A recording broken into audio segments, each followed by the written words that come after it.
चलिए भाई, कैसे हैं आप सभी लोग। उम्मीद करते हैं आप सभी बढ़िया होंगे। तो भाई, लक्ष्य कंबाइंड बैच आप सभी के बीच में है, जिसमें हम लोग एक साथ 14 प्लस कोर्स ले आ रहे हैं। ठीक है, जिसमें आप सभी को अलग अलग टॉपिक के जितने भी अपने पास एग्जाम अड्डा 360 के एक्सपर्ट टीम ऑफ टीचर्स हैं वो क्लासेस ले रहे होंगे। ठीक है, उसी कड़ी में मैं आपको मैथ्स पढ़ा रहा हूँ। ठीक है, मैथ्स ऑफ धनंजय, मैं आपको मैथ्स का सेक्शन पढ़ाऊँगा। ठीक है ना। तो मैथ्स की सेक्शन की मैं अगर बात करूं आपसे, तो बिल्कुल मैथ का सेक्शन जो भी होगा उसमें बेसिक टू हायर लेवल हम कवर करेंगे।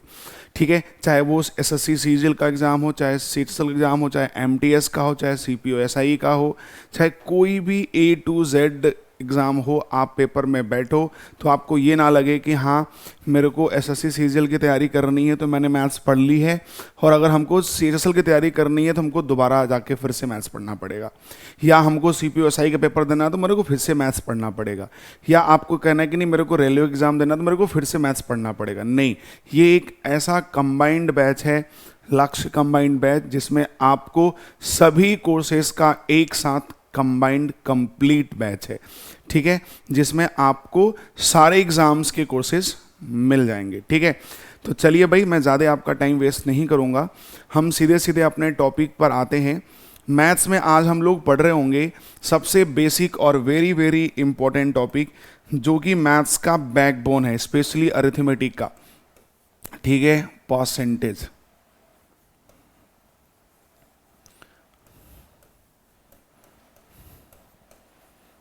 प्रतिशत। ठीक है बच्चे, ठीक है, ये हमारा अरिथमेटिक का पहला टॉपिक होगा। एकदम ध्यान से पढ़ना है भाई, ईमानदारी से। ठीक है, एक भी चीज़ छोड़ेंगे नहीं। दूसरी चीज़, इतना आपको मैं प्रॉमिस करता हूँ कि आप जितना परसेंटेज जानते हो उससे बेहतर कंडीशन में आपको लाके छोड़ेंगे, इस बात का हम आपको श्योरिटी एंड प्रॉमिस करते हैं। ठीक है, दूसरी चीज यह है कि जितनी बात समझा रहा हूं ध्यान से, धीरे धीरे आप एक एक लाइन चीजों को समझते चलेंगे और नोट डाउन भी करते चलेंगे। ऐसा नहीं हवा में नहीं पढ़ना है, पेन पेपर लेके बैठना है और ईमानदारी से पढ़ाई करनी है भाई। ठीक है, कोई बदमाशी नहीं होगी और एकदम मन लगा के ईमानदारी से नोट्स भी बनाएंगे, ढंग से पढ़ेंगे भी। ठीक, चलो। परसेंटेज में कंसेप्ट बहुत प्यारी चीज़ है। अगर कंसेप्ट क्लियर हो गया तो ये समझ लो सिर्फ परसेंटेज ही कवर नहीं होगा, आपकी पूरी की पूरी अरिथमेटिक कवर हो जाएगी। और मैं परसेंटेज स्टार्ट करने से पहले एक बात आपको और नोट डाउन करा दूं कि परसेंटेज अगर आपको स्ट्रॉन्ग करना है बुआ, तो सबसे पहले आपको रेशियो और परसेंटेज इन दोनों पर बहुत अच्छे से कमांड करना होगा, और पूरी की पूरी अरिथमेटिक इसी रेशियो और परसेंटेज पर घूमती रह जाएगी। इन्हीं के कन्वर्जन पर हम पूरी मैथ्स खत्म कर देंगे। आपको जान के बड़ा ताजुब होगा कि परसेंटेज और रेशियो लोग कहते हैं अलग अलग है। नो डाउट, कहने सुनने बोलने पढ़ने देखने समझने के लिए तो चीज़ें अलग अलग हैं, लेकिन इनडायरेक्टली कंसेप्चुअली दोनों चीज़ें बिल्कुल सेम ही है। मैं आपको प्रैक्टिकली और थ्योरेटिकली दोनों बात समझाऊंगा। फिलहाल अभी तो मैंने आपको थ्योरेटिकली वर्बली ऐसे बोल दिया, ठीक है, लेकिन जब मैं आपको प्रैक्टिकली समझाऊंगा तो जान के बड़ा ताजुब होगा आपको कि यार ये तो चीज़ें एक ही थी लेकिन इसको हम अलग अलग समझा करते थे। तो पेशेंस रखिए, धीरे धीरे पहुंचेंगे।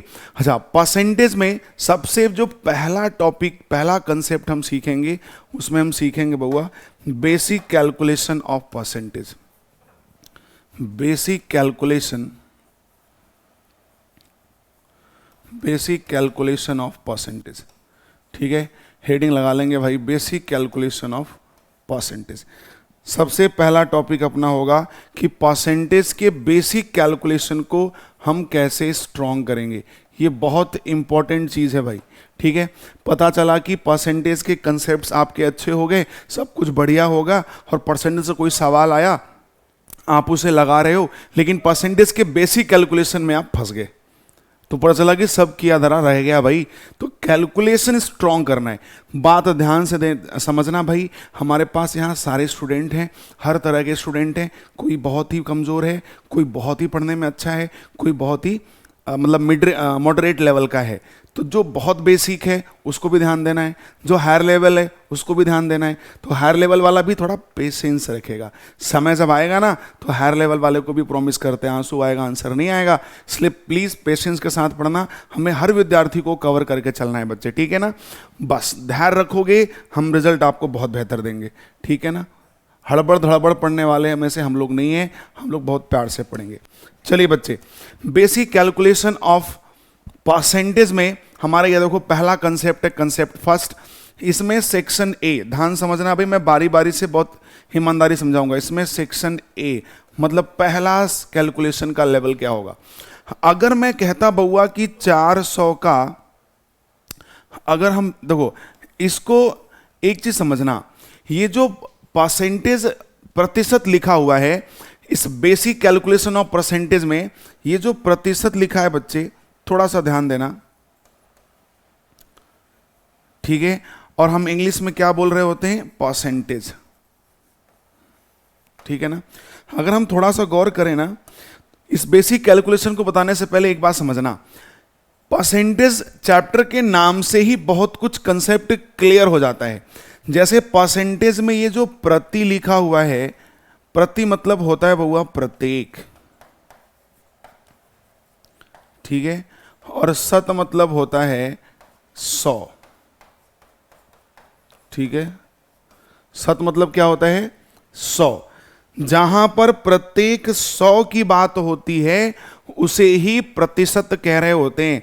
इंग्लिश में पर मतलब होता है, इंग्लिश में ध्यान देना, इंग्लिश में पर मतलब होता है ईच, और सेंटेज मतलब होता है 100, 100, 100 क्या होता है 100। क्लियर है। तो चैप्टर के नाम से, परसेंटेज में चैप्टर के नाम से ही क्लियर है कि परसेंटेज जो है वो प्रत्येक 100 की बात करता है। देखो भाई एक चीज समझना, अगर मैं आपके मन की बात करूं तो आप बड़े हैप्पी रहते हैं। मानो कि आपका मन करता है कि यार मेरे को खाने में ये मिल जाता या मेरे को पहनने में ये मिल जाता, तो I am very very happy. या पता चला भाई किसी पे दिल आ गया आपको, और मान लो वो जिस पे दिल आया वो आपको मिल गई, तो आप बहुत हैप्पी हो जाते हो, खुश हो जाते हैं कि मेरे मन की बात हो गई।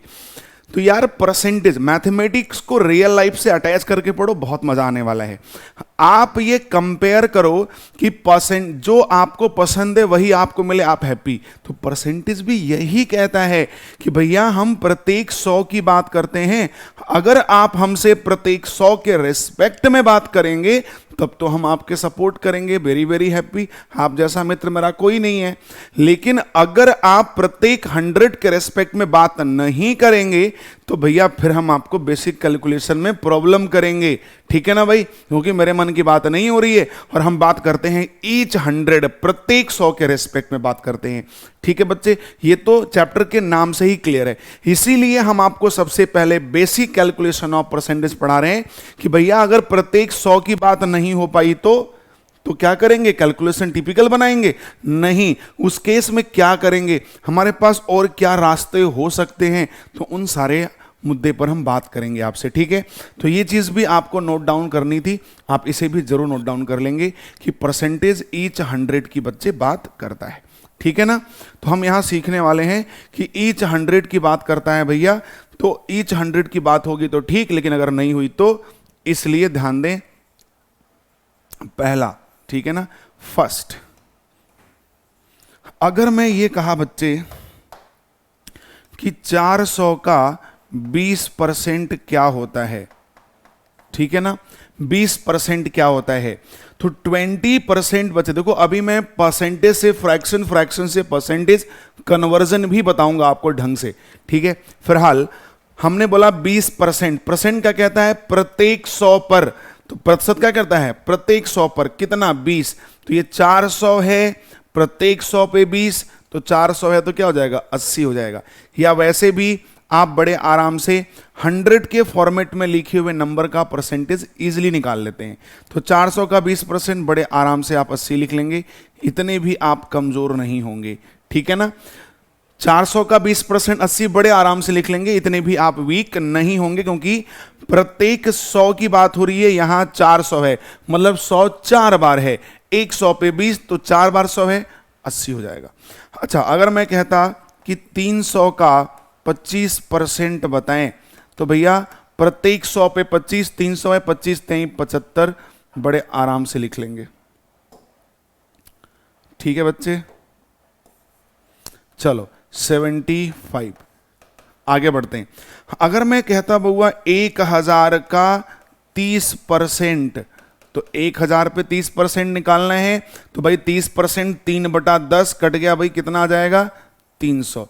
देखो ये बहुत बेसिक है, इसको मैं ना भी सिखाऊं तब भी आपका काम हो जाएगा, लेकिन मैंने आपसे कहा ना कि 0 से चलूंगा, ठीक है ना। हमारे लिए हर बच्चा इंपॉर्टेंट है, ठीक है, और हर कोर्सेस आपको अवेलेबल हैं, तो आपको हर तरह के बच्चे हमको यहाँ मिलेंगे, तो हमको हर लेवल लेके चलना है। अच्छा, अगर मैं कहता यहाँ पे कि 20,000 का मान लेते हैं भाई, चलो हमने कर दिया 25%, 20,000 का 25% कर दिया, तो 25% बच्चे होता है 25। देखो किसी भी परसेंटेज को अगर हम फ्रैक्शन में ले जाते हैं बउआ, तो हम उसको 100 से क्या करते हैं, डिवाइड कर देते हैं। किसी भी परसेंटेज को फ्रैक्शन में ले जाते हैं, 100 से डिवाइड कर दिया, 25 चौका 100, 1/4, तो 25% की वैल्यू 1/4 होती है, 4 पंजे 20, कितना हो जाएगा 5000।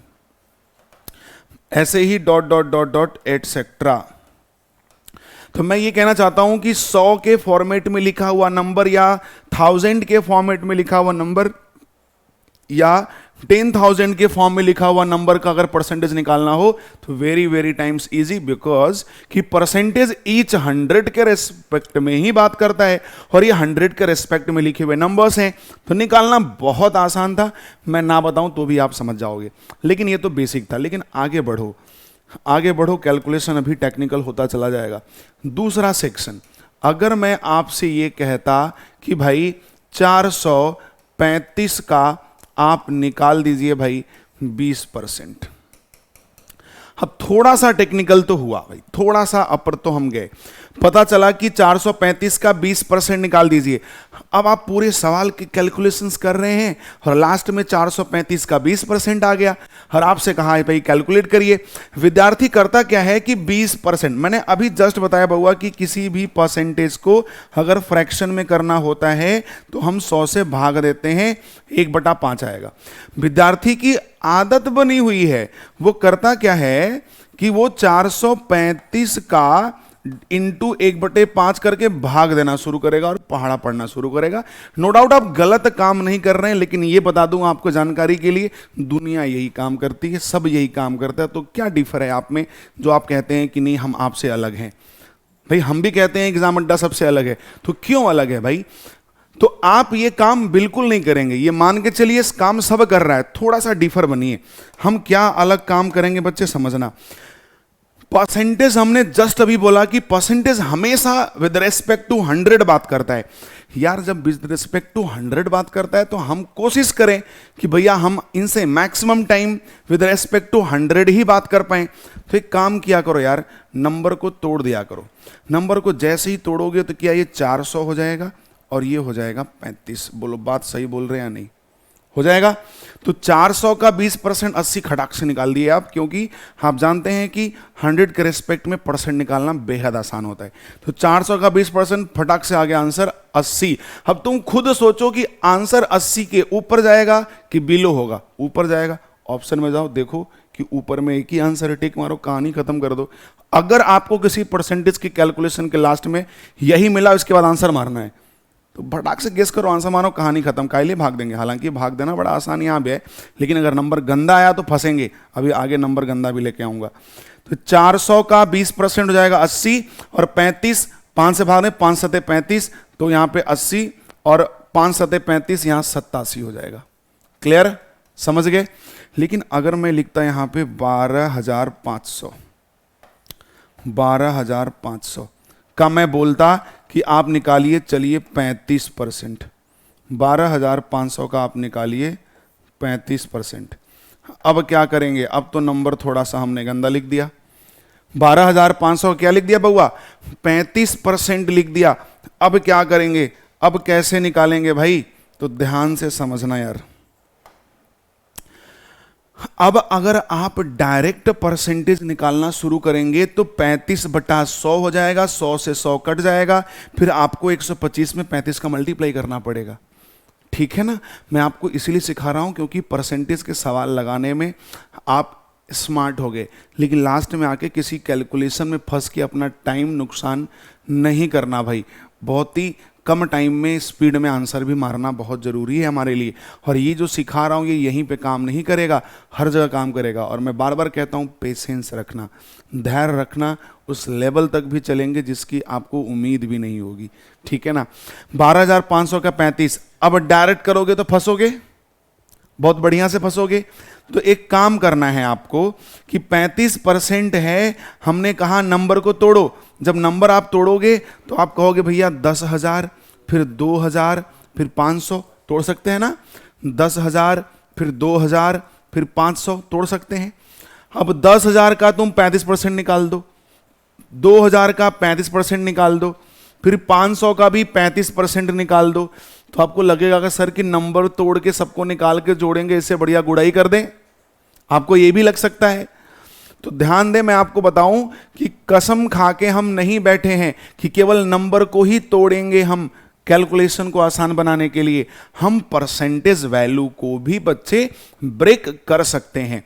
ठीक है, तो चलो यहां मैं परसेंटेज वैल्यू को ही ब्रेक कर रहा हूं, ध्यान से समझना।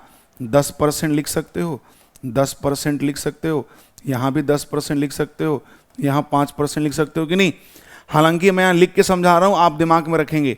तो 12,500 का 10% होता है बच्चे 1250, मानते हैं इस बात को। 1250 का 3 गुना मार दो, चूंकि 3 बार 10% है, एक बार 10% की वैल्यू 1250 है। 3 गुना आप जैसे ही मारेंगे तो 12 36 और 50 50 50, 3 बार तो 150, तो 3750 तो हो गया, 3750 तो हो गया। ठीक है, आपके समझने के लिए लिख भी दिया। लेकिन अभी 5% और है। बच्चे ये बताओ, मान लो किसी सवाल के अंत में सिर्फ यही आया और इसी को कैलकुलेट करके सीधे आंसर मारना है, तो यार 10% 1250, 3 गुना हो गया 3750, आंसर तो 3750 के ऊपर ही होगा।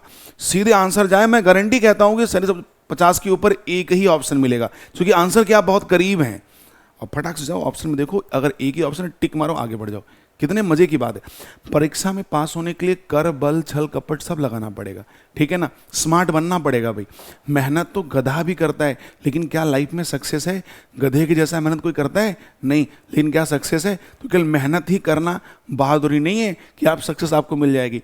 मेहनत करनी है बट स्मार्ट वर्क करने के साथ साथ। ठीक है ना, तो 5% कितना होगा? 1250 का अगर 5% निकालोगे तो बउआ हमको लगता है शायद 625 आएगा। क्लियर है भाई? 1250 का 5% निकालोगे, क्योंकि 10% की वैल्यू 1250 थी, तो 5% हाफ ही ना हुआ, तो क्या होगा? 625 हो जाएगा। तो 3750 में अगर 600 जोड़ देंगे तो हो जाएगा हमारा 4350, और 4350 में 25 और जोड़ देंगे तो 4375 हो जाएगा।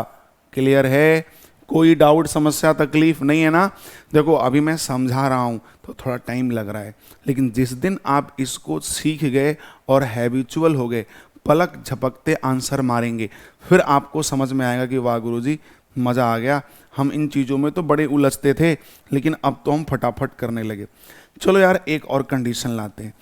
400 का अगर मैं बोलता बउआ 75% निकालो, 400 का अगर मैं बोलता बच्चे की 75% निकालो, तो 4000 का 75%, तो विद्यार्थी करने क्या लगते हैं कि 75% का फ्रैक्शन निकालेंगे।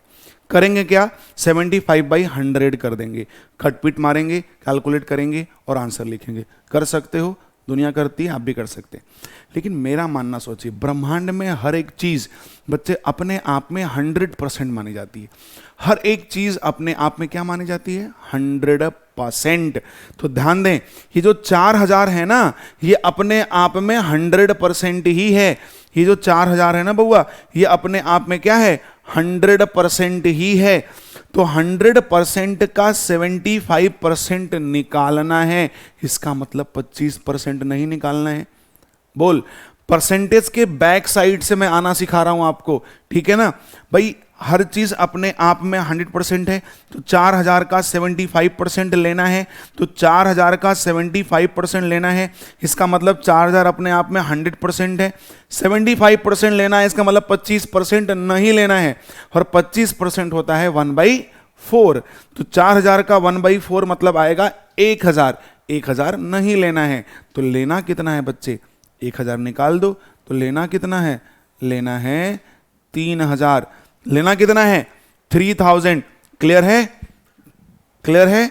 बड़े आराम से निकाल लिया। इसका मतलब जरूरी नहीं है कि आप परसेंटेज के फ्रंट साइड से कैलकुलेशन करो, बैक साइड से आ जाओ। जैसे बोलता कि 4000 का 85% क्या होगा, तो 85 मत निकालना, 15% निकाल देना और उसको घटा देना, ठीक है। अगर बोलेगा बताओ 95% क्या होगा, 95% कभी मत निकालना, पीछे से 5% निकाल के घटा देना। क्लियर? तो ऐसे भी सोच सकते थे, ठीक है। एक स्टेप और आ जाते हैं भाई, मेरे को लगता है कि हम लोगों को अब अगले पेज पे चलना चाहिए। देखो हम लोग क्या कर रहे थे बउआ, सेकंड, देखो ध्यान रखना, अभी हम सेकंड वाला ही कर रहे थे बच्चे। अगर मैं कहता कि 400 का तुम 35% निकाल लो, तो आप कहोगे सर बहुत आसान है, 35%, 35/100 कट जाएगा, 4 का मल्टीप्लाई, आंसर। नो डाउट आप बिल्कुल सही कर रहे हैं, आसान है, करना चाहिए और कर भी लीजिए आप। लेकिन नए थॉट सुनिए, नया थॉट क्या हो सकता है, नई सोच क्या हो सकती है, जरा इस पे भी हमें गौर करना चाहिए। नई थॉट ये हो सकती है बउआ कि हमने कहा ब्रह्मांड में हर चीज अपने आप में क्या मानी जाती है, 100%। तो ये जो 400 है वो अपने आप में वास्तव में क्या है, 100% है। जब 100% है तो 100% की वैल्यू 400, तो नंबर कितने गुने पे बैठा, 4 गुने पे बैठा। तो बस इसको तुम 4 गुना कर दो, इसको 4 गुना कर दो, आंसर आएगा 5 चौके 20, 0 4 3 12 13 14 140 आ गया आंसर। अब आप बोलेंगे कि सर जिस तरीके से आप ये कर रहे हो, अगर हम इसको बेसिक तरीका लगाएं तो भी तो यही हो रहा था, तो बिल्कुल यही हो रहा था। लेकिन ये चीज इसलिए सिखाई गई कि जस्ट अभी एक अगली चीज बताने चल रहे हैं, उसमें आपको इसका फायदा दिखेगा। देखो क्या फायदा दिखेगा, समझना थोड़ा सा, क्या फायदा दिखेगा। अब देखो भाई, बेसिक लगाते 35/100 कटता 4 का मल्टीप्लाई तब भी होता, लेकिन हमने आपको इस तरीके सिखाया कि 100% ये है तो 4 गुना, तो 4 गुना आंसर। इसलिए सिखाया क्योंकि अगर कभी आपको ये आता कि 400 का वॉट परसेंट, 400 का वॉट परसेंट 140, अगर कहता कि 400 का कितना परसेंट 140 है, 400 का कितना परसेंट 140 है, तो आप सभी विद्यार्थी क्या करते, आप सभी के सभी विद्यार्थी करते इसको x% मान लेते, इसको उधर भेज देते, कटपिट करते, फिर 100 का मल्टीप्लाई करते, कैलकुलेशन करते, आंसर करते। नहीं करना। अब आप देखो इस चीज को सिखाने का यहां फायदा मिलेगा। भैया मैंने अभी क्या बोला आपको कि हर चीज अपने आप में बच्चे क्या होती है, 100%। अब ये अपने आप में 100% की वैल्यू 400, नंबर बैठा 4 गुने पे, तो आप अच्छी तरह जानते हैं कि 4 गुने पे नंबर है, तो इसका 4 गुना ये आंसर है, तो जस्ट इसको 4 से डिवाइड कर दो तो ये मिल जाएगा। देखिए भाई, आपको कोई कटपिट नहीं करना पड़ेगा, और ये आप सोचो कि क्या लिखना था, नहीं, दिमाग में विजुअलाइज करना था। 100 की वैल्यू 400, 4 गुना नंबर, इसका 4 का डिवाइड, सीधे आंसर। वरना आप इसको x मानते, डिवाइड करते, कटपिट करते, 100 का मल्टीप्लाई करते, फिर आंसर देते, टाइम भी लग सकता था। तो फायदा समझ में आया इसका, क्या फायदा है, क्लियर है। आगे हम बढ़ सकते हैं बच्चे, बताओ ईमानदारी से बढ़ सकते हैं। चलो अब आते हैं बच्चे हम तीसरे सेक्शन में, तीसरे सेक्शन में आते हैं। तीसरे सेक्शन में हम लिखते हैं बहुत ही गंदा नंबर, जो आपकी इच्छा वो बता दीजिए आप। चलिए मैं लिख देता हूं भाई, 7.321 का हमको निकालना है ऑफ 29.1%। ले भाई, इतना गंदा नंबर आपको परीक्षा में कभी मिलेगा भी नहीं। लेकिन कॉन्फिडेंस लेवल हाई कब होगा, जब हम गंदे से गंदे नंबर के साथ कैलकुलेशन स्मार्ट करेंगे। और वेरी फास्ट करेंगे तभी तो हमारा कॉन्फिडेंस बढ़ेगा। मान लो किसी परसेंटेज का सवाल लगा रहे और लास्ट में आपको यही एक कैलकुलेशन आ गया और इसी के बाद आंसर मारना है, तो कैसे करोगे? क्या इसको बेसिक लगाओगे? यहां तो हर तरीका फेल हो गया। आप इसमें बेसिक लगाओगे, आंसू आ जाएगा, इतना लंबा चौड़ा मल्टीप्लाई है। आप कहेंगे सर मैं इसको नंबर को ब्रेक कर दूंगा, आप बताए थे ब्रेक करने के लिए, करिए ब्रेक, पॉइंट नंबर बैठता है, आंसू निकाल देगा, ब्रेक जल्दी नहीं हो पाएगा, और होगा भी तो कैलकुलेटिव होगा। आप कहेंगे सर जी बोले थे आपकी नंबर के साथ साथ अगर नंबर ब्रेक करने में दिक्कत हो तो परसेंटेज को ही ब्रेक कर दो, कर लीजिए परसेंटेज को ब्रेक। कैसे करेंगे? 10%, 10%, फिर 9.1 तो करना ही पड़ेगा, पॉइंट तो पीछे आपका छोड़ेगा नहीं। अच्छा, आप कहेंगे सर इसे 100% मान लेंगे, मान लीजिए 100%। 100% मानेंगे तो गुना गंदा सा बैठ जाएगा। आप कहते हैं सर परसेंटेज के बैक साइड से आ जाएंगे, आपने कहा था कि परसेंटेज के बैक साइड से आना आसान होता है, आइए बैक साइड से। 100% होता है और 29.1% है, बैक साइड से आइए, जो छोटी वैल्यू वो और बड़ी होने वाली है। इसका मतलब नंबर ब्रेक करेंगे तो कैलकुलेटिव, परसेंटेज ब्रेक करेंगे तो कैलकुलेटिव। आप चाहे परसेंटेज के बैक साइड से आए तो कैलकुलेटिव, बेसिक से लगाएं तो कैलकुलेटिव, 100% मान लें तो कैलकुलेटिव, हर एंगल से कैलकुलेटिव है। तो ऐसे सवालों के लिए हम लोग क्या करेंगे?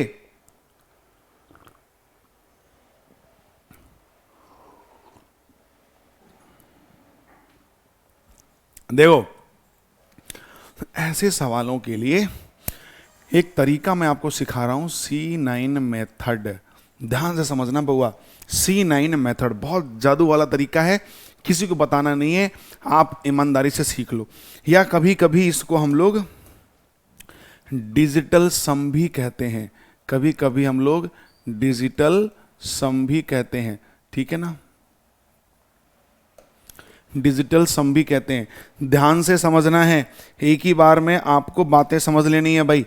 डिजिटल सम भी कहते हैं बउआ, ठीक है। चलो, तो 7.321% ऑफ 29.1।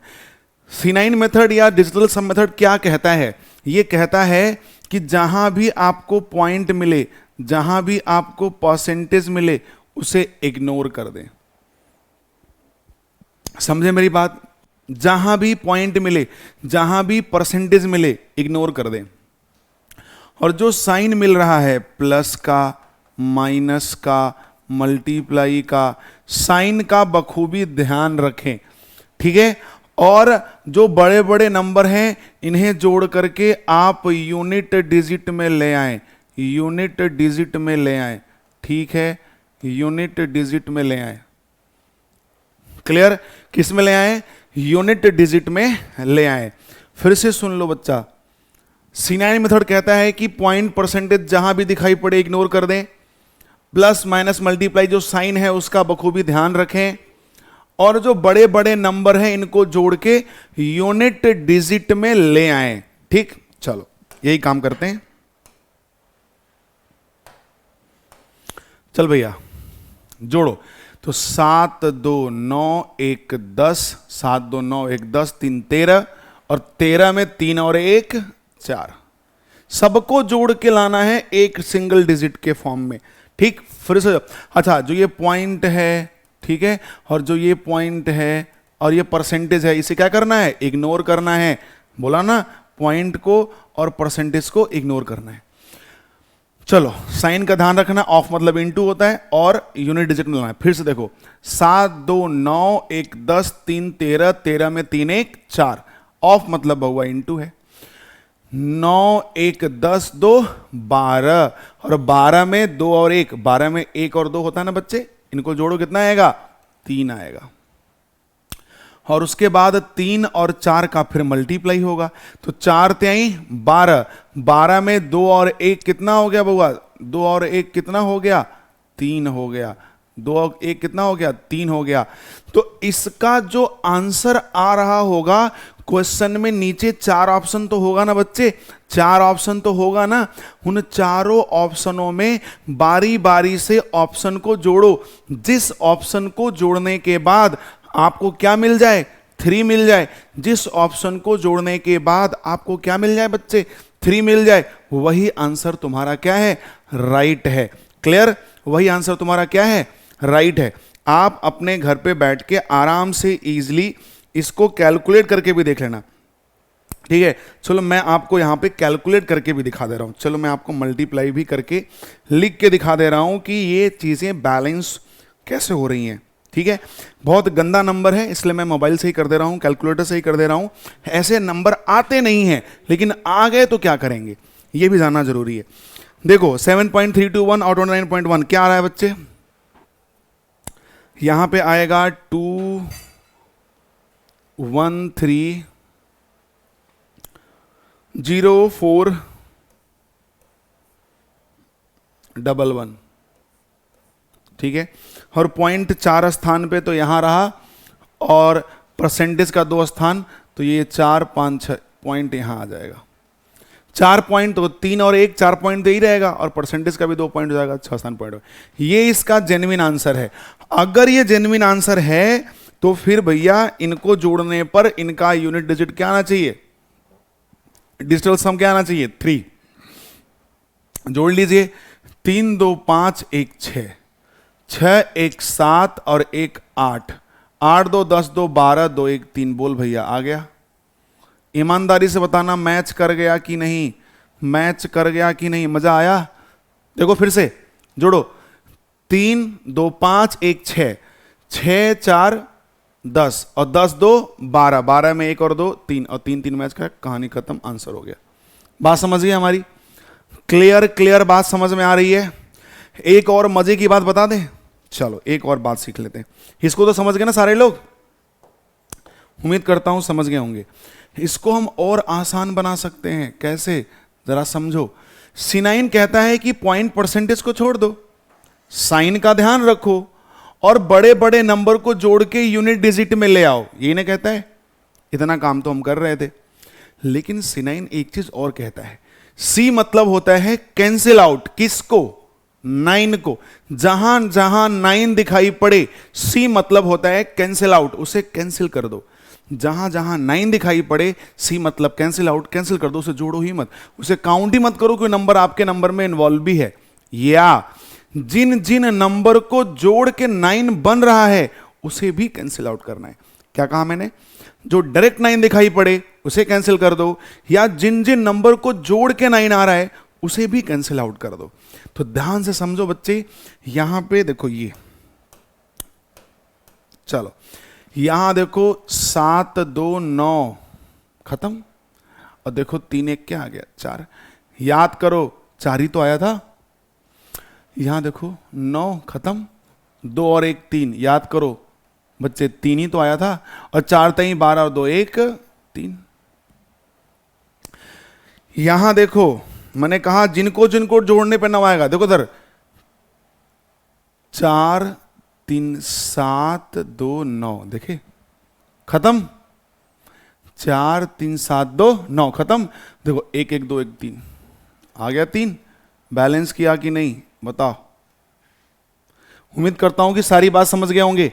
तो जब गंदे कैलकुलेशन आते हैं तो मैं आपको लिख करके दे सकता हूं भाई स्टैम्प पेपर पे कि एग्जामिनर जानबूझ के वो C9 पर ही सवाल बना के देता है, क्योंकि एग्जामिनर आपके पेपर में आपको सिर्फ 36 सेकंड का समय देता है बउआ। और मैं आपको बता दूं 36 सेकंड में सवाल लगता है क्यों। मैं एक छोटा सा आपको एग्जाम्पल देता हूं। जैसे मैंने आपको एक सवाल दिया, बच्चे ध्यान से मेरी बात सुनना। मैंने एक सवाल दिया आपको और बोला बच्चे इसको तुम 10 सेकंड में लगा दो। मैंने तुमको सवाल दिया और बोला बच्चा 10 सेकंड में लगा दो, और तुम 10 सेकंड में नहीं लगा पाए, और मैंने आपकी बड़ी बेइज्जती की है, क्या पढ़ते हो, घोंचू आदमी हो, कुछ नहीं आता तुमको, तुम्हारा कुछ नहीं होने वाला है, तुम कुछ नहीं कर पाओगे लाइफ में, बहुत कुछ डांट दिया, डिमोटिवेट कर दिया तुमको। तो तुमको लगेगा कि यार सर 10 सेकंड में लगाने के लिए बोले और मैं नहीं लगा पाया, सर इतनी बड़ी बड़ी बातें बोल रहे हैं। तो तू हमको भले ना बोल, लेकिन तेरे मन में ये ख्याल जरूर आएगा कि सर इतना बड़ी बड़ी बातें बोल रहे हैं, लीजिए आप ही लगा दीजिए ना 10 सेकंड के अंदर। तो भले हमारा रेस्पेक्ट करता है, हमसे नहीं बोलेगा, डर रहा है, लेकिन मन में एक ख्याल जरूर आता है कि सर इतनी बड़ी बड़ी बातें बोल रहे हैं, लीजिए आप ही, मैं घड़ी चालू कर रहा हूँ, 10 सेकंड के अंदर लगा दिखाइए। मन में ख्याल आएगा ना। तो ऐसे ही हमारा जो SSC CGL बोर्ड है ना भाई, ये 36 सेकंड में एक सवाल सॉल्व करने का टाइम देता है। तो हमारा राइट है, हमारा हक है कि हम उसे क्लेम कर सकते हैं कि आप 36 सेकंड में लगा के दिखाइए। तो भैया वो लगा देगा, क्योंकि वो क्वेश्चन ही ऐसा टेक्निकल सेलेक्टेड करता है कि उतने दायरे में लग जाए। लेकिन समस्या तो हमारी आपकी है ना कि हम टैलेंटेड तो बहुत हैं, लेकिन उसके दिए गए दायरे के अंदर सवाल नहीं कर पा रहे हैं। मैं कहता हूं आप कर पाएंगे, बट मेरे अकॉर्डिंग चलिए, अपने अकॉर्डिंग नहीं। एक बार मेरे अकॉर्डिंग चल के आप देखिए, ना हो फिर हमसे रिएक्शन का। मैं प्रॉमिस करता हूं एक ही चैप्टर के बाद आपका सवाल उस दायरे के अंदर, बल्कि उससे भी कम टाइम में लगना, तब हमसे कहना आप। क्योंकि होते हैं रास्ते, आप गलत ट्रैक पर चल रहे हो। आप मान लेते हो कि माना कि एक्स है, ये गलत है। एक्स वाली वैल्यू ही गलत है, एक्स वो ट्रैक पे जाना ही नहीं है। ठीक है, चलिए अच्छा, बातें तो आपसे बच्चे बहुत होती रहेंगी और बातें हमें आपसे बहुत करनी है, लेकिन साथ साथ थोड़ी पढ़ाई भी करते रहनी है आपको और कुछ अच्छी बातें बतानी है। चलो, अब ये चीज हम यही नहीं, हर जगह लगा के दिखाते हैं आपको। आओ इसमें देखो, 400 का 35% निकालने के लिए बोल रहा था ना, आपने निकाल लिया। आप सिनाई लगाओ, देखो जोड़ोगे कितना आएगा 4, जोड़ोगे कितना आएगा 4, देखो 5 3 8। अब ध्यान दो, 8 चौक 32, 32 में 3 2 क्या आया 5। और यहां देखो जोड़ो, इसको जोड़ो कितना आया 5, 5 5 बैलेंस कर गया बउआ। ऑप्शन से हिट मार दो, करने की जरूरत ही नहीं थी। क्लियर? पीछे आ जाए हम लोग, ले भाई पहला वाला पेज पे आ गए। देखे, यही कला है भाई स्मार्ट बोर्ड की। ठीक है, आपकी क्लासेस स्मार्ट बोर्ड पे हो रही होंगी, ये सब आप देख ही रहे हो। देखो यहां देखो 5 4 9, बच्चे इधर देखो 5 4, भाई 435 का 20%, देखो 5 4 9, खत्म कहानी। क्या मिला 3 मिला। क्लियर? यहां देखो भाई क्या मिला 2 मिला, और 3 का दूना क्या हो गया 6। लगाओ मत, सीधे ऑप्शन पे जाओ, चेक करो कौन संख्या जोड़ने पे 6 आ रहा है। 8 7 जोड़ दो, 8 7 15, 5 1 6, बैलेंस किया। भाई मैं नहीं बोल रहा, इधर लॉजिक को समझो और करामात दिखाओ, जादू दिखाओ। क्लियर? पक्का ना? क्या जरूरत था लगाने के लिए? ठीक है, इधर आ जाओ, इसको देखो 12,500 का 35% लगाने में आप स्मार्ट ही तरीके से गए थे, लेकिन सिनाई लगा दो। 5 2 7 और 1 8 आया।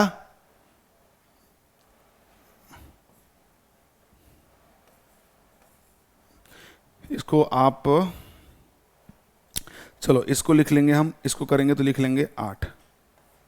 ठीक, और यहां 5 3 8,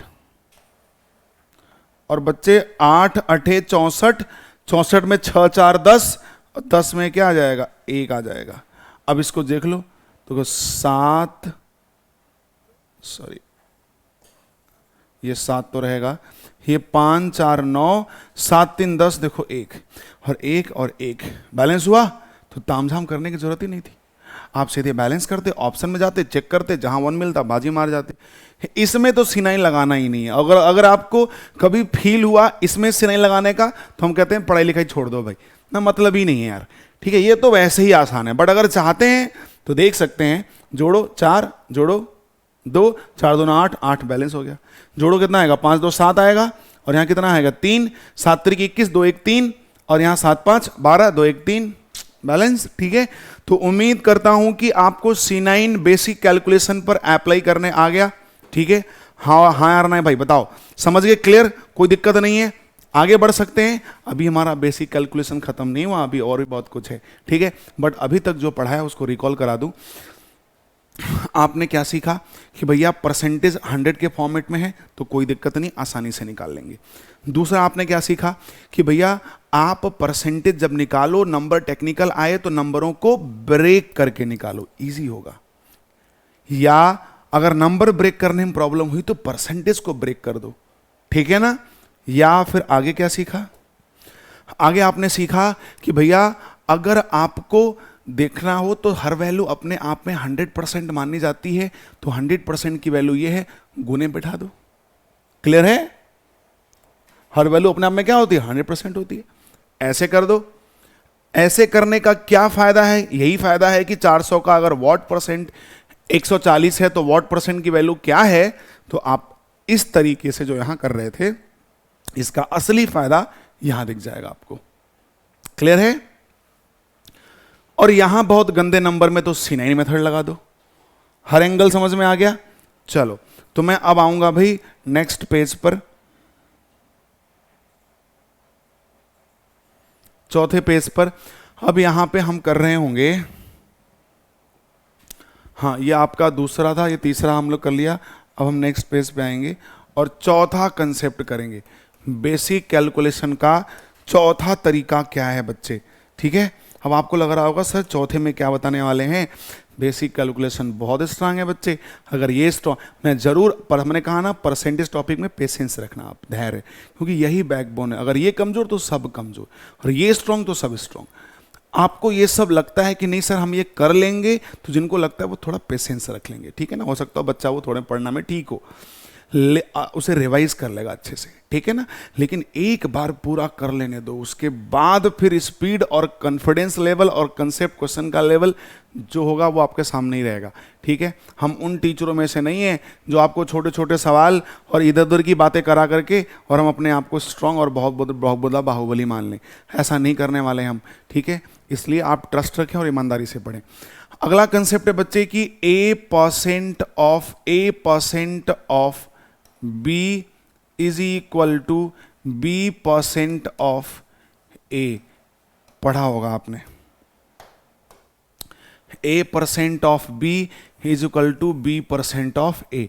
एक कैलकुलेशन का ये बहुत बेहतरीन कंसेप्ट है। जैसे मैं कह दूं आपको कि 200% ऑफ 400 तो क्या होगा, 200% ऑफ 400 तो क्या होगा भाई, 200% का मतलब ही होता है 2, तो वैल्यू कितनी आ जाएगी, 800 आ जाएगी।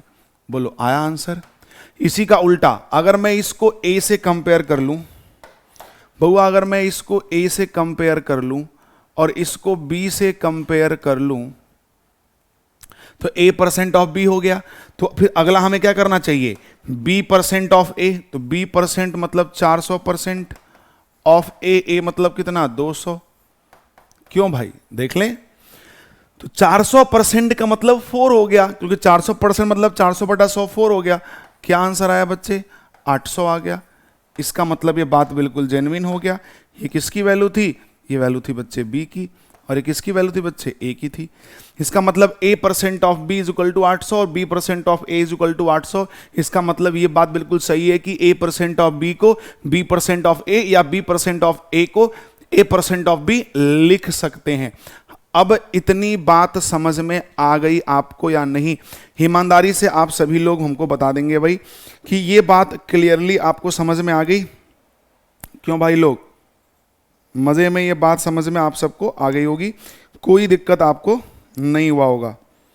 तो हम इस पर कुछ सवालों की प्रैक्टिस भी करेंगे ताकि हमें थोड़ा सा कॉन्फिडेंस हो जाए कि हाँ भाई इस तरह के सवालों को हम कैसे कैलकुलेट करते हैं। ठीक है,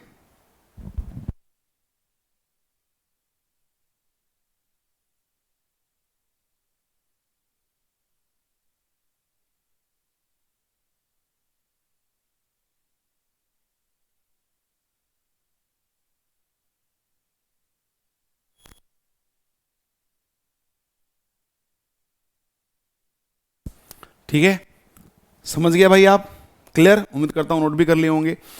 अच्छा चलिए भाई, अच्छा ये जो जो जो कुछ भी चीज़ें हम सीख रहे हैं वो इसलिए भाई कि आप किसी भी पेपर में बैठ जाओ, कोई भी आपको दिक्कत नहीं होगी, चाहे वो CGL एग्ज़ाम हो, चाहे वो CHSL हो, चाहे MTS हो, CPOSI हो, रेलवे का हो, NTPC का हो, कोई भी हो। ठीक है ना, किसी भी लेवल का पेपर हो, स्टेनोग्राफर का हो, कोई भी पेपर हो, UPSSC का हो, ठीक है ना, कोई भी A to Z, क्योंकि लक्ष्य कंबाइंड बैच, जो बैच आपको सामने आपको दिख रहा है, ये batch each and every course को कवर कर रहा है। ठीक है ना, इसलिए हर तबके के स्टूडेंट, हर जिस भी फील्ड में आप प्रिपरेशन कर रहे हो वो सबके लिए हेल्पफुल है। ठीक है ना। अच्छा ये सीख लिया। अच्छा इसके कुछ एग्जाम्पल्स भी देख लो। एग्जाम्पल क्या है, एग्जाम्पल देखो, अगर मैं लिखता बच्चे यहां पर मान लो 62.5% या ऐसे लिखो 62.5 ऑफ 64%, क्या होगा। अब देखो करने को तो कर ले जाएंगे आप, कोई दिक्कत तो नहीं होगी, क्योंकि 62.5 ऑफ 64% क्या होगा। अब बच्चा सोचेगा यार कि 64% हम कैसे निकालें।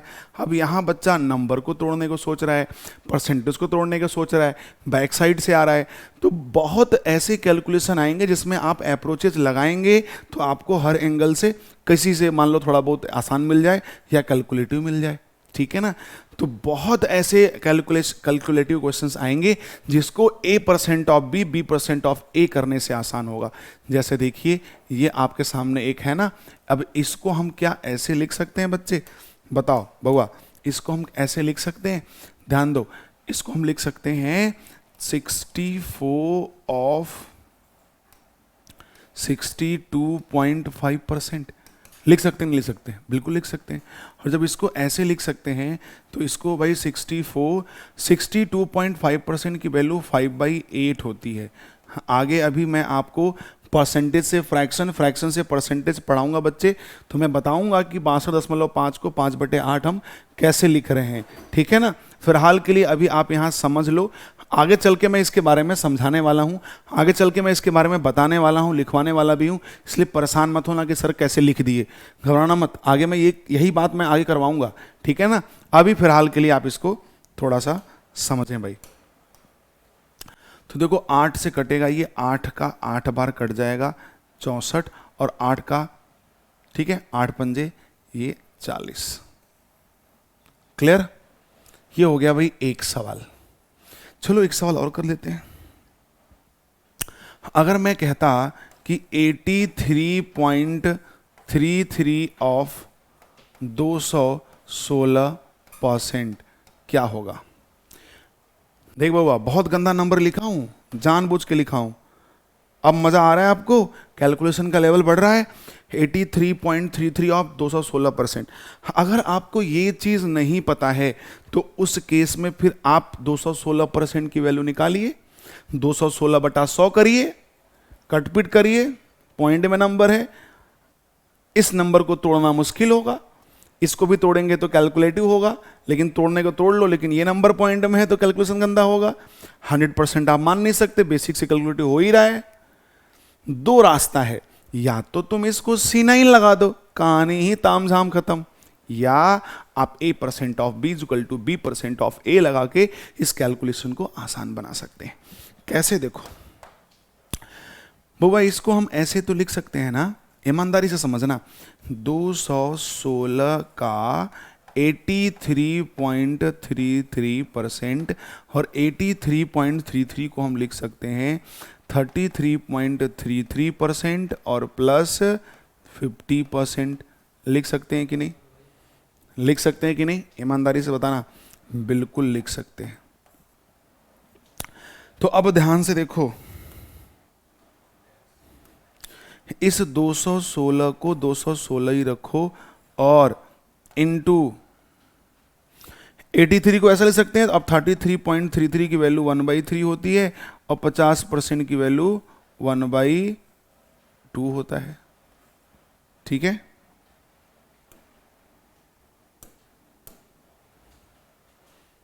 ठीक है,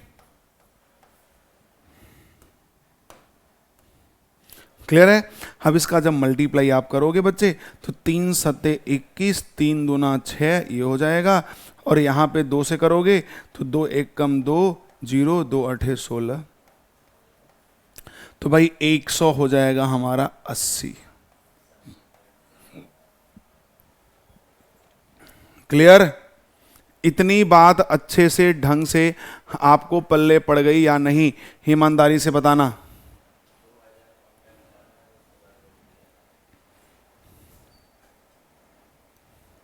बताओ बच्चे, इतनी बात आपको ढंग से पल्ले पड़ गई या नहीं।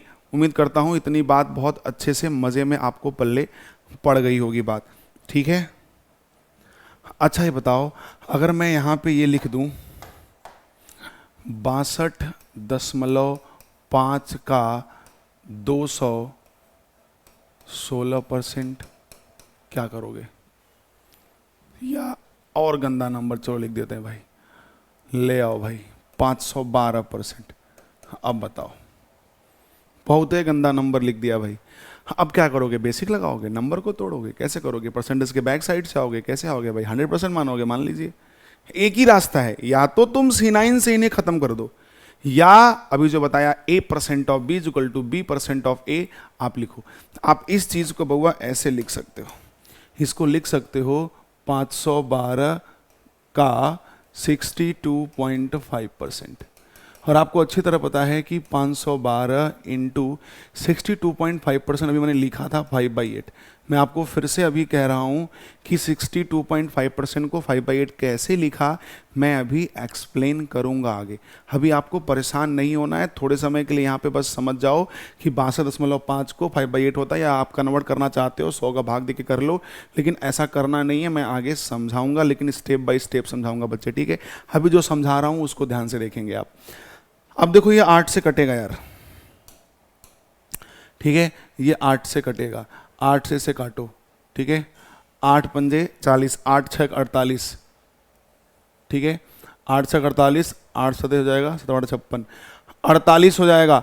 अब 48 होगा तो यहाँ पे बच जाएगा भी 50 में 2 और 3, तो 8 चौक 32, 64 आ जाएगा बउआ, और 64 आ गया, मल्टीप्लाई कर दो, 5 चौके 20, 0 2, और 5 छके 30 और 2 32, ठीक है, 320, ठीक है। तो समझ गए भाई, A% ऑफ B और B% ऑफ A का क्या कमाल था, क्लियर है। कोई डाउट, समस्या, तकलीफ आपको नहीं होनी चाहिए। उम्मीद मैं आपसे यही करता हूं कि कोई तकलीफ नहीं होनी चाहिए, हर बात आपको क्लियरली समझ में आ गया होगा, ठीक है। चलो अच्छा, एक चीज और देखो, C9 को भी लगा के देख लो, C9 को भी लगा के देख लो, आओ देखो, इसी का आंसर निकालना था ना, आंसर तो यही है, देख लेते हैं। देखो 6 2 8 और 8 में 5 जोड़ दो तो 8 2 10 3 13, और 13 में 3 1 कितना हो जाएगा, ये 4 हो जाएगा। ऑफ मतलब इनटू, 6 4 10 और ये 1 हो जाएगा, मल्टीप्लाई करोगे बउआ क्या आएगा 4, और आंसर देखो 40 है, जोड़ने पे क्या आएगा 4, 4 से 4 बैलेंस कर गया, कहानी खत्म, 4 से 4 बैलेंस कर गया, कहानी खत्म। सही है, ये देख लो, ये वाला देख लो, ये 3 3 6 3 9, 9 खत्म होता है, 8 बच गया, 6 2 8 1 9, यहाँ तो अकेले 9 ही है तो उसको रखना ही पड़ेगा, 6 2 8 और 1 9, 6 2 8 और 1 कितना हो जाएगा 9, ये 9 और ये 8 बच्चे, ऑफ मल्टीप्लाई ना, 9 8 72, और 72 में 7 2 9, क्लियर। ये 8 और 6 2 8 1 9, 9 8 72 में कितना आ गया 9। इसका फाइनल आंसर देखो यही है, 8 और 1 जोड़ लो कितना आ रहा है 9। तो क्या ये बैलेंस नहीं किया, बैलेंस कर गया ना, तो आपको कोई तामझाम नहीं करना था, सीधे ऑप्शन पकड़ लेना था।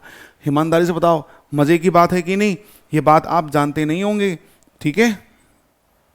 ये देखो यहां भी देख लो आप, ये आपके लिए बिल्कुल नई बात होगी, 6 2 8 और 8 2 10 3 13, 13 में 3 1 4, सही है, 8 6 2 8 हो जाएगा, 8 2 10 और 3 13, 3 1 4। यहाँ देखो 5 2 7 और 1 8, 8 चौक 32, 32 में 3 और 2 5 आ गया, क्लियर है। और यहाँ देखो यही तो है आंसर, जोड़ दो, 3 2 5 हो गया। बैलेंस किया कि नहीं, बताओ ईमानदारी से, बैलेंस किया कि नहीं, कर गया, बल्ले बल्ले, बात समझ में आ गई, कोई डाउट नहीं है ना। तो उम्मीद करता हूं आपको C9 भी ढंग से समझ में आ गया। और एक बहुत मजे की बात आपको बताना चाहता हूं, जो 2016 के मेंस पेपर में यही जो अभी तक का हमने आपको बातें सिखाई हैं, बेसिक, जो आपको लगता है कि बेसिक है लेकिन बहुत कंसेप्चुअल बात सिखा दी आपको, बहुत से लोगों के बात पता भी नहीं होगी, इसी बेसिक का खुरापात देखिए 2016 मेंस में, ठीक है ना। मैं आपको बता दूं बार बार, ये आप जो कुछ भी यहाँ पे हम डिस्कस कर रहे हैं वो सभी दायरे को लेके कर रहे हैं, ठीक है ना भाई। मैं आपको बार बार एक ही चीज़ रिकॉल करा रहा हूँ कि ये एक एक एग्ज़ाम के पॉइंट ऑफ व्यू से यहाँ हर एक चीज़ डिस्कस करेंगे हम, ठीक है। इसमें हम बेसिक सवाल से लेकर के हायर सवाल भी चलेंगे, जिसमें आपको किसी भी एग्ज़ाम में कोई भी प्रॉब्लम ना हो, आप किसी भी एग्ज़ाम में बैठ रहे हो। आप बैंकिंग के एग्जाम में बैठ रहे हो, आप क्लर्क बैंकिंग पीओ के एग्जाम में हो, बैंकिंग क्लर्क के एग्जाम में हो। मैं लास्ट में बैंकिंग के स्टूडेंट्स के लिए बता दूं, मैं डीआई भी लास्ट में कराऊंगा, उनके लिए स्पेशली सिंप्लीफिकेशन के सवाल कराऊंगा, उनके लिए सीरीज भी कराऊंगा, ठीक है ना, जो उनकी इनइक्वालिटी अगर आती है सब कुछ कराऊंगा उनके लिए। तो ये आपका लक्ष्य combined batch each and every exams को कवर करेगा। 2016 के मेंस के पेपर में एक सवाल था। क्या सवाल था? उसको करने से पहले जरा एक बात हमारा सीखना, ताकि थोड़ा सा कंसेप्ट आपका बढ़िया हो जाए। एक छोटा सवाल लिख रहा हूं, अभी मैं इस मेंस का सवाल नहीं लिख रहा, अभी मैं एक छोटा सवाल लिख रहा हूं। जैसे मैं कहता कि 20% ऑफ 25% ऑफ 30% ऑफ 400 इज। अगर कोई आपसे कहे कि 20% ऑफ 25% ऑफ 30% ऑफ 400 क्या होता है, बताएं, इसको आप क्या बोलेंगे? इसे आप परसेंटेज का सवाल बोल दीजिए, या आप इसे परसेंटेज का सवाल बोल दीजिए, या इसे आप सिंप्लीफिकेशन कैलकुलेशन का सवाल बोल दीजिए, या जितने भी बैंकिंग के स्टूडेंट होंगे उनके पास इसी तरह के 5 क्वेश्चन सिंप्लीफिकेशन के आते हैं, ऐसा सवाल बोल दीजिए। अब ऐसे सवाल को बच्चे करते क्या हैं, नॉर्मली एसएससी के स्टूडेंट और बैंकिंग बोथ को बोल रहा हूं, दोनों को आता है ये। ऐसे सवालों को सॉल्व करने के लिए वो करते क्या हैं, पहला तरीका करते क्या है, 20% को वो 1/5 लिख देंगे, 25% को वो 1/4 लिख देंगे, 30% को वो 3/10 लिख देंगे, और 400 तो है ही। ये कटेगा कितनी बार? 40 बार। 4 से कटेगा 10 बार, 5 दूना 10, इसका आंसर हो जाएगा 6। आप इसे कट पीट करेंगे तो काट पीट के गुणा भाग करके 6 आ जाएगा। सारे विद्यार्थी ऐसे करेंगे और अपने आप को सोचेंगे कि मैं टैलेंटेड आदमी हूं, मेरे जैसा कोई है ही नहीं। लेकिन मैं बता दूं, पता तो तब चलता है जब बगल में कोई स्मार्ट तरीके से दौड़ने वाला होता है, तो लगता है कि यार दौड़ ऐसी भी लगाई जा सकती है, ठीक है। तो सोच बहुत है भाई। देखो, आप सभी लोग ऐसे नहीं करें, जितने भी मेरे विद्यार्थी हैं भाई वो ऐसा काम कभी नहीं करेंगे, ये सब कर रहा है। आप दूसरा तरीका लगाओगे, क्या लगाओगे? C9 मेथड लगाओगे। क्या लगाओगे बच्चे? C9 मेथड लगाओगे। क्या है C9 मेथड? ये सब तामझाम नहीं करना। क्या करना?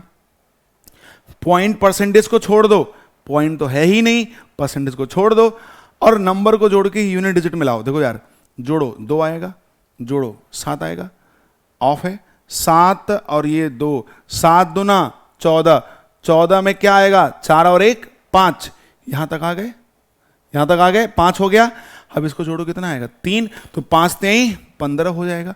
15, यहां तक 15 आ गए, दिमाग में रखना, 15 आ गए। 15 में 5 और 1 6, और ये 6 और ये जोड़ोगे 4 आएगा, 6 चौक 24, और 24 में 4 2 6। आपको ये सब करने की कोई भी जरूरत नहीं पड़ेगी। फिर से एक बार करते हैं, चलो। इसे जोड़ोगे 2 आएगा, इसे जोड़ोगे तो 7 हो जाएगा, और यहां से लेके यहां तक 7 दूना 14, और 14 में 4 और 1 हो जाएगा 5। अब इसे जोड़ोगे तो 3 हो जाएगा, 3 और ये 5 क्या हो जाएगा? 15 हो जाएगा, 15 हो जाएगा। तो यहां तक फिर आप क्या आ गए? 15, 15 में 5 और 1 6 हो गया। अब इसको जोड़ोगे तो कितना होगा? 4, और 6 चौक 24, और 24 में आपको क्या लिखना है भाई? 24 में आपको क्या लिखना है? 24 में 4 2 6 होता है। क्लियर? कोई डाउट समस्या नहीं है, ठीक? समझ गए? तो हम ऐसे करेंगे। अब इस बात को देख करके आपको C9 में और इंटरेस्ट जग रहा होगा ना। अभी तो C9 यहीं सीखे हो ना, मैं आपको कंपाउंड इंटरेस्ट में C9 मेथड से आपको CI निकालना सिखाऊंगा, और जब मैं आपको कंपाउंड इंटरेस्ट पढ़ाऊंगा तो मैं आपको 8 तरीकों से CI निकालना सिखाऊंगा बच्चे, ठीक है। दूसरी चीज, एक चीज और समझना आप, 8 अप्रोच बताऊंगा और C9 तरीका वहां भी लगाऊंगा, प्रॉफिट एंड लॉस में लगा दूंगा, टाइम एंड डिस्टेंस में लगा दूंगा। तो C9 बहुत हेल्पफुल होने वाला है मेरे लिए, ठीक है ना। अब 2016 के मेंस में क्या सवाल था वो कर लेते हैं। अब यहां तो पेज भर गया, नेक्स्ट पेज पे आते हैं, पेज की कमी नहीं भाई। चलो देखो 2016 के मेंस में क्या था। 2016 के मेंस पेपर में क्या सवाल था? अच्छा, एग्जैक्ट सवाल तो मेरे को डेटा के साथ तो याद नहीं है, लेकिन उसके मॉड्यूल में उसी की तरह एक सवाल। अच्छा, अभी हाल ही में बैंक पीओ क्लर्क का जो पेपर हुआ है ना, तो उसमें जितने भी हमारे स्टूडेंट थे, अभी कुछ हमारे जो कंटेंट राइटर है वो कंटेंट टाइप कर रहा होता है, तो वो कंटेंट राइटर अभी हमारा प्रिपरेशन में भी कर रहा है। तो कंटेंट टाइप करते करते करते करते करते करते उसने जितने सवाल देखे, जितने कंटेंट उसने टाइप किए, उसका पेपर था, वो पेपर दे के आया, कह रहा सर जितने सवाल आप हमको देते गए टाइप करने के लिए, उन्हीं में से हर सवाल आपके पेपर का जो वर्ड प्रॉब्लम था, सारे के सारे वर्ड प्रॉब्लम वहीं से आए हुए थे, कहीं से बाहर से नहीं थे। तो इसलिए मैं आपसे कह रहा हूँ, मैं हवाबाजी कभी नहीं करता बच्चे, जो कह रहा हूँ वो करके भी दिखाऊंगा और वो चीज़ें मिलेंगी भी, और हम क्या कहेंगे, पढ़े हुए स्टूडेंट्स बोलते हैं।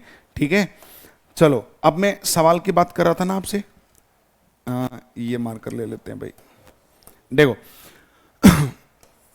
29.61 of 36.45 plus 37.21 of 39.72 is equal to x minus 45.32। Find the value of x। x का मान पूछ रहा है आपसे, ये पॉइंट है, सबको समझ में आ रहा है ना, ये पॉइंट है बउआ। ठीक है, आपसे क्या पूछ रहा है, x का मान क्या होगा। क्लियर, चलो देखते हैं कौन जीनियस बच्चा है भाई। अब आप बताओ, मेंस के पेपर में सवाल आ गया, इसे क्या बोलोगे, इसे बोलोगे परसेंटेज का सवाल या इसे बोलोगे सिंप्लीफिकेशन का सवाल। और मैं बता दूं, सीजीएल मेंस हो, सीपीओ मेंस हो, सीपीओएसआई का या फिर सीएचएसएल का हो, या कोई भी एग्जाम हो, या बैंकिंग पीओ एंड क्लर्क में सिंप्लीफिकेशन का सवाल हो, सिंप्लीफिकेशन का सवाल ऐसे ही आता है, या स्टेनोग्राफर का कोई भी एग्जाम हो, आजकल मेंस के पेपर में कुछ सिंप्लीफिकेशन कैलकुलेशन के सवाल हमेशा से आ रहे हैं। पहले भी आते थे, और इधर बीच तो नया पैटर्न, नया ट्रेंड, नया फैशन हो गया है 3-4 सालों से। अब 2016 के मेंस में उठा के रख दिया, अब तो हर बार मेंस में उठा के रख रहा है। ठीक है, ये सीजीएल मेंस में आया था।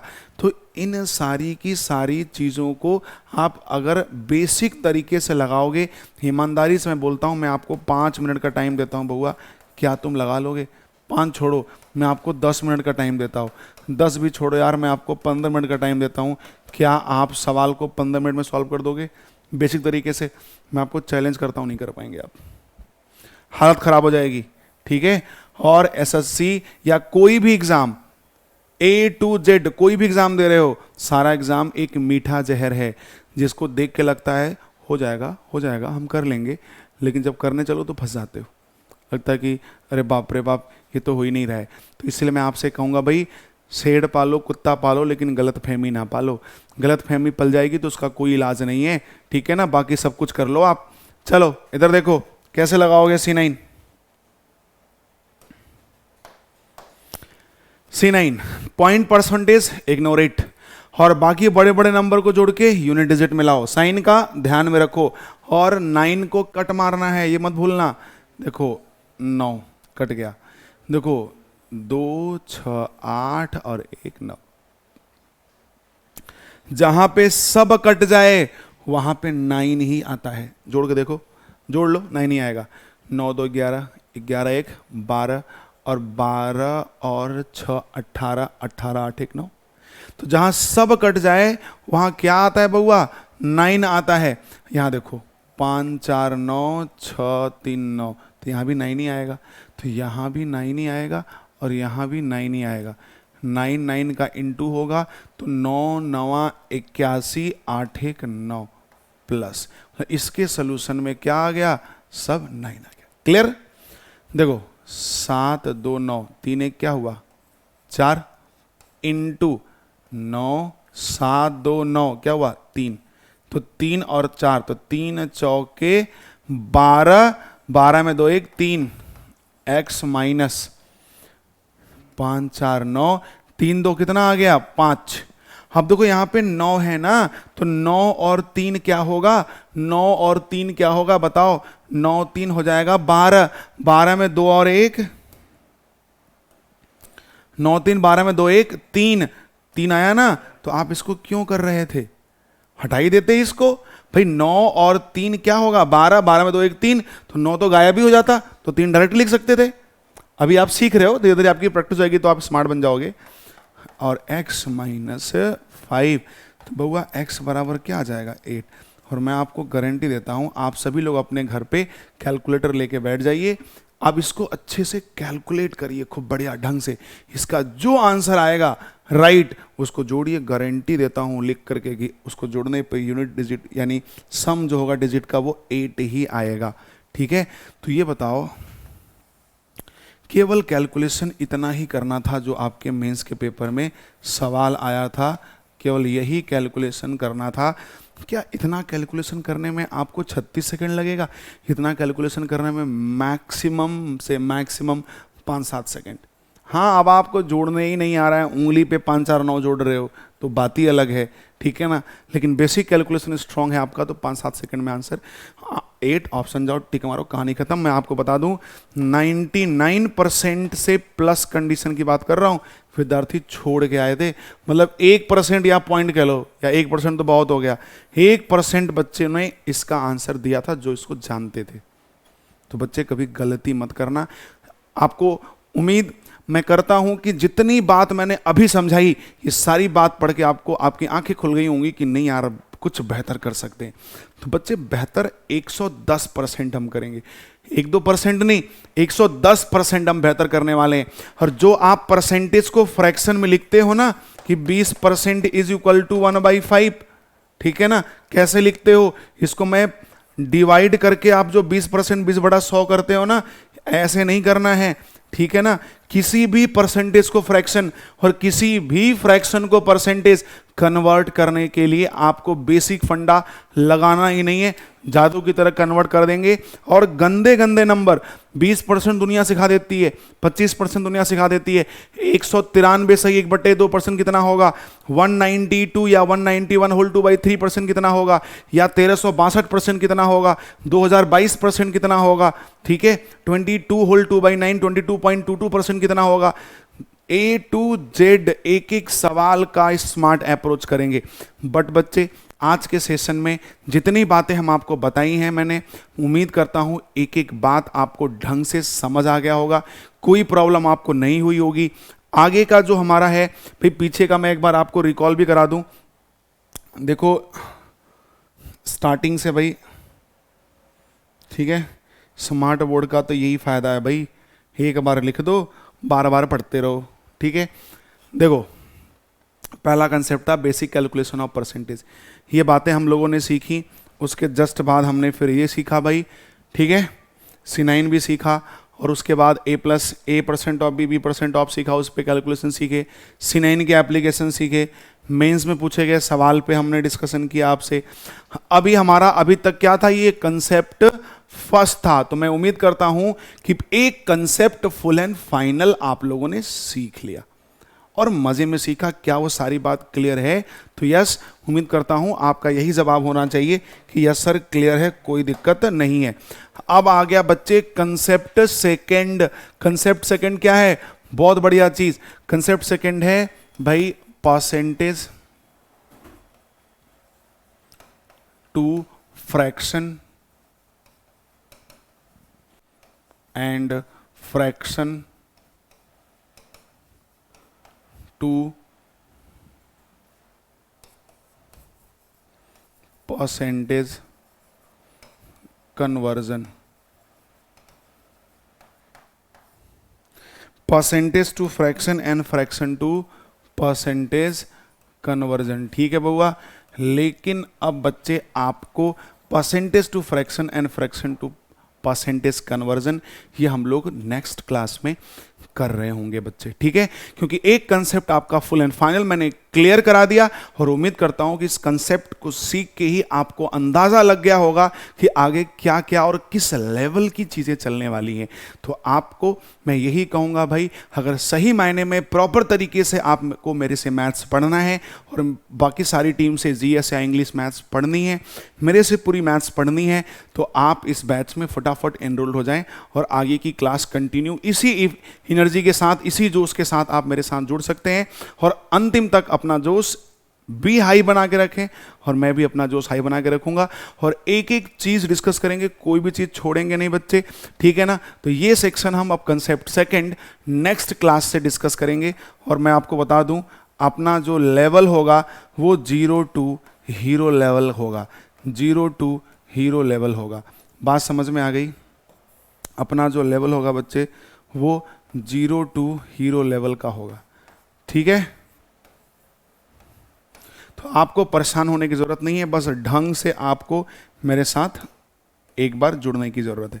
तो चलिए भाई, मज़े में रहिए, मस्त रहिए, अपने लाइफ में व्यस्त रहिए और बैच में फटाफट इनरोल हो जाइए। जल्दी ही अगली क्लास में आपसे मुलाकात होगी। Bye bye, take care, love you.